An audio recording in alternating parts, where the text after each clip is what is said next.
Now we're on to question 4. Question 4 is a functions question. The function f is defined by f of x, or the value of f of x is equal to 2x plus 7 divided by 5. Find the value of f of 4 plus f of minus 4. So to find f of 4 plus f of minus 4, we're going to substitute 4 into the function. And then we're going to add it to when we substitute negative 4 into the function. So that is what we're going to find, which is quite easy. So first, let's start with what's f of 4. F of 4 would be equal to 2 times 4 plus 7. So 2 times 4 plus 7. And of course, guys, all of this is being divided by 5. All of this is divided by 5. Nice.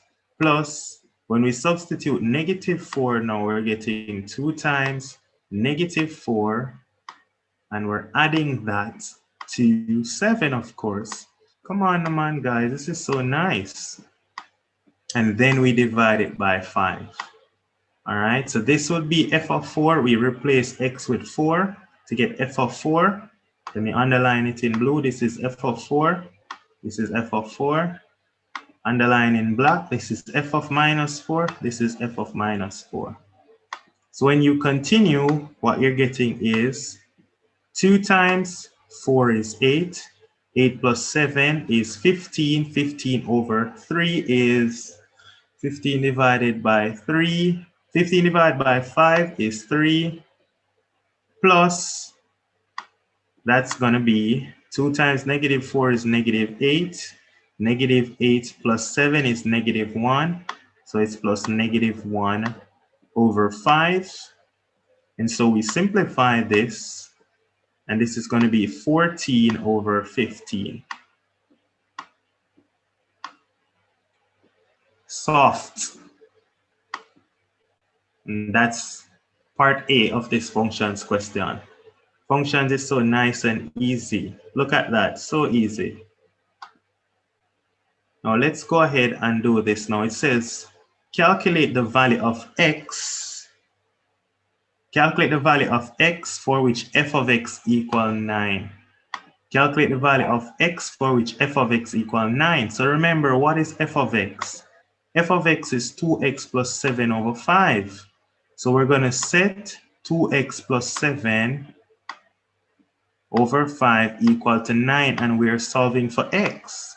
So 2x plus 7 divided by 5, and we're solving that equal to 9. So if we're solving that equal to 9 for x, the first thing is we can multiply both sides of the equation by 5. And so what we're getting is 2x plus 7 is equal to 9 times 5, which is 45. 9 times 5, which is 45. All right. Then the next thing we're required to do is subtract 7 from both sides. So we're going to get 2x is equal to 45 minus 7. 45 minus 7, which is 38. We subtract 7 from both sides. We're then going to divide both sides by 2. So we're going to divide both sides by 2 to get 38 over 2, which is 19. So we divide both sides by 2, and so what we get is x is equal to 19. Nice and easy, soft, with a capital T. X is equal to 19. Nice and easy. Now it says, hence or otherwise determine the value of f inverse of 9. It says hence, meaning using this knowledge right here, or otherwise, meaning you can go find the inverse and put in 9. All right, now here's what I want you to know. we have to go back to the basics. Now, this is what we need to remember. If f of x is equal to a number, if f of x is equal to 9, then this implies that f inverse of 9 is equal to x. We have to remember this. If f of x is equal to 9, then this implies that f inverse of 9 is equal to x. So when it asks us for the value of f inverse of 9, f inverse of 9 is equal to x, and we found x in the line before. So that's why it said hence. And so f inverse of 9 is equal to 19. 19, soft with a capital T. That's the answer, 19. Lovely. Now, the only real issue with this question is what if you wanted to do it otherwise? Because I know some of you are brilliant and you want to do it otherwise. So if you want to do it otherwise, what you can do is find the inverse of this function. So to find the inverse of the function of f, so remember we said that f, I just drop off the x, we said the function f is 2x plus 7 over 5. That's what we said is the function. So to find inverse, we interchange x and f.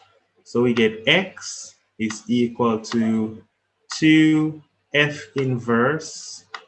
When you interchange f over here, it becomes f inverse, 2f inverse plus 7 over 5. And then we're going to try to make f inverse the subject. So to make f inverse the subject, we multiply by 5, subtract 7, and divide by 2. So just make f inverse the subject of this, and this will give us f inverse of x. So f inverse of x is equal to multiply by 5, which is 5x, subtract 7, and then divide by 2. So that is f inverse of x. After you do that now, you're just going to plug in 9. So f inverse of 9, f inverse of 9 is going to be equal to, when you plug in 9 right here, you get 5 times 9, which is 45, minus, of course, your 7, and you divide it by 2. Now your 45 minus 7 is 38, and your 38 divided by 2 is 19. Notice we got that, 19. Nice and easy, soft. So any method you preferred, this was the hence method, and this was the otherwise. So I'm going to call it otherwise the or method.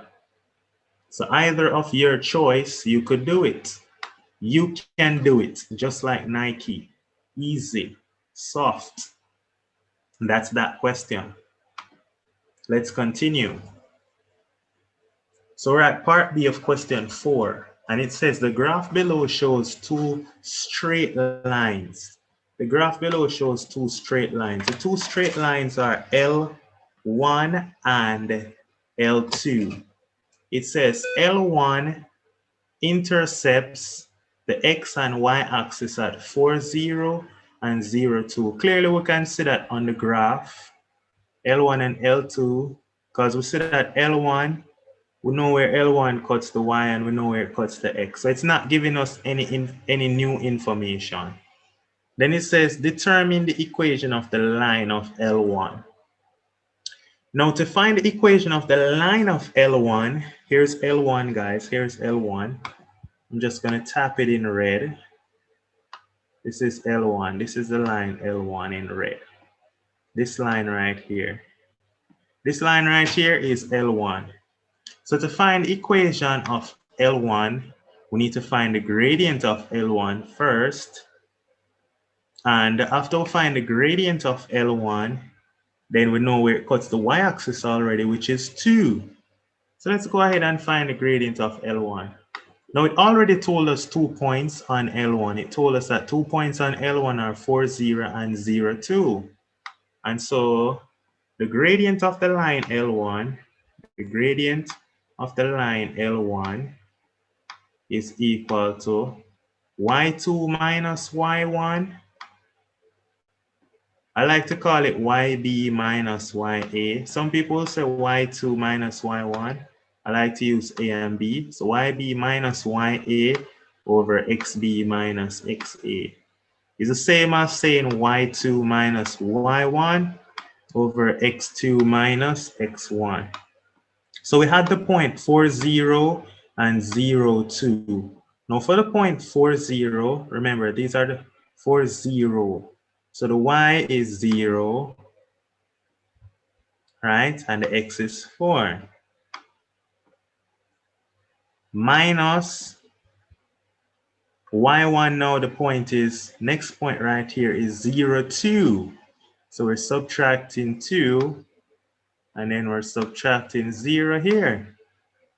And so what we're getting, the gradient of L1 is negative 2 over 4, which is negative a half. So the gradient of L1 is negative a half. Now the equation of a line is y is equal to the gradient of the line, which is the gradient of L1 plus c, where c is the y-axis intercept. Now the y-axis intercept is 2. And so we're nice. So the equation of the line of L1y is equal to negative 1 over 2 times x plus the y-axis intercept plus c, and c is 2. All right, here I left off my x. It's a gradient of L1 times x. So y is equal to negative a half x plus 2. That is the equation of this line, L1.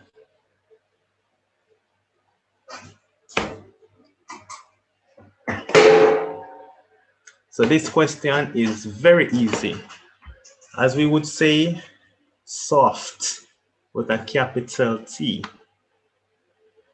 Now, they said that what is the gradient of L2? What is the gradient of L2? Now, the gradient of L2 is, we're going to look at this line right here. And the gradient of L2, they give us 2 points that L2 passed through already. So I'm going to write down the gradient of L2 in black.